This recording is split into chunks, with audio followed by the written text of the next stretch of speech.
Man, I've seen you talk about Shaq before, man.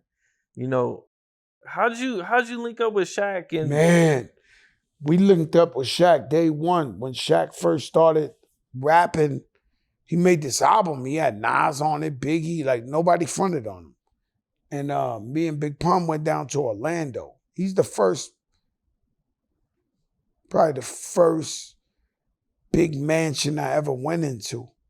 Shaq had the dumb mansion in Orlando, and he had a studio in there. So he played us songs he did with Biggie, with Nas, with Jay-Z, and so we did a song with him.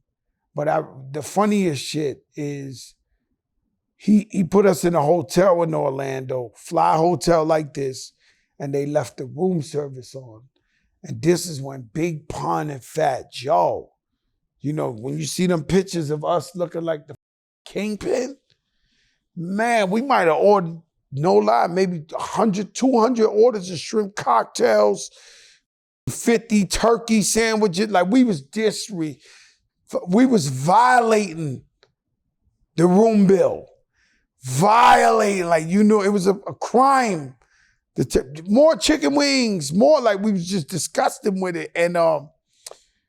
And I never thought Shaq noticed because, everybody, he's so rich. But he told me maybe like 5 years ago at an All-Star Weekend, he said, don't think I don't remember all of shrimp cocktails. You a Big Pun, ate all that shit on my name and all that. But, Shaq is a genius. Shaq is a real smart businessman. And he plays dumb, when you see him on TV and all that. But behind the scenes, he's a genius. He's a genius. he has a lot of businesses? A lot of businesses. And you don't just have that. Some people, you could offer to buy people's businesses and they don't want it. They don't want the responsibility. They don't want to be a boss. Some people rather just work a 9 to 5 and live a mediocre life than to even be handed a boss. Like, yo, we want you to be the boss. No, I don't want to be the boss. Shaq owns everything. A lot of responsibility, for sure. He's in Miami, and I guess you were the first person that he told? Bro, I'm in the studio all the time. Shout out to my brother Drop Dead Beats. So Drop was my engineer for many, many years, and he had a studio in Miami. I walk in the studio, it's pitch black, and all I see is the shadow of the biggest guy in the world sitting down. Now, for sure, I'm gonna get killed. For sure, I'm dead. Like, I'm walking in there, I'm like, oh, this is it. This is how they kill you. Like, yeah, no, for sure, I'm dead, right? So then I turn on the light, Shaquille O'Neal, thank God. And he's like, hey, big dog, they just traded me to Phoenix. I wanted you to be the first to know. I'm like, oh, Shaq, I thought you was some ultimate killer, some Saudi Arabian killer with a sword or something. Like, yo, bro, what the? But yeah, Shaq and B, I would like to say we grew up together. Our careers and a mutual respect.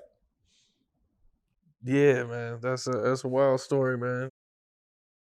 I think you kind of touched on this a little bit before, man, but I think it's from your book, growing up in the Bronx, man. Can you, what was it like for you growing up? Man, it was beautiful, right? It was bittersweet. It was beautiful, but it was hard.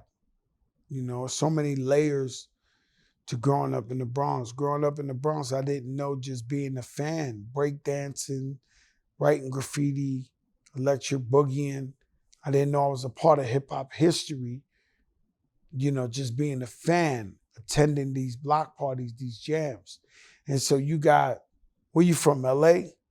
I'm about an hour east of LA, Rialto. All right, so you Rialto, you got East LA, you got fucking Compton, you got Riverside, you got the Valley, you got this.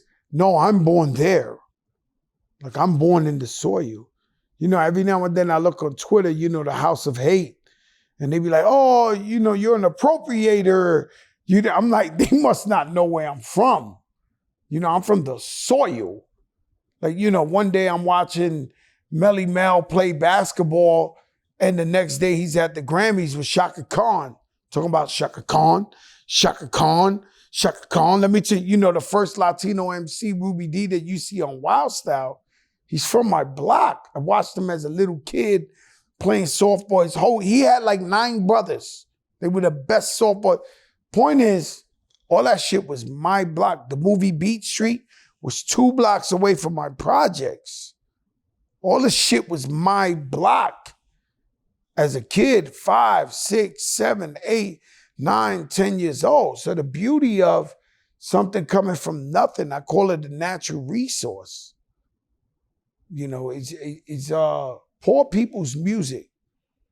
And so somebody has something to say. And so even when you go back to slavery, 117-degree days picking cotton, they had to sing through the pain. And hip hop was none short of that. The buildings looked like Iraq, like it was blown up. People lived in abandoned. You know what an abandoned building is? Yeah. A building that doesn't have an owner, right? It's Right. abandoned. There's no light, there's no gas, there's no this, that. People lived in there and would plug that extension cord you got right there into the power of the city light to live in there. That's what the Bronx was like. No playgrounds. We was playing on pissy matches on rocks. The shit was desolate. You know what I'm saying? And they made something out of nothing.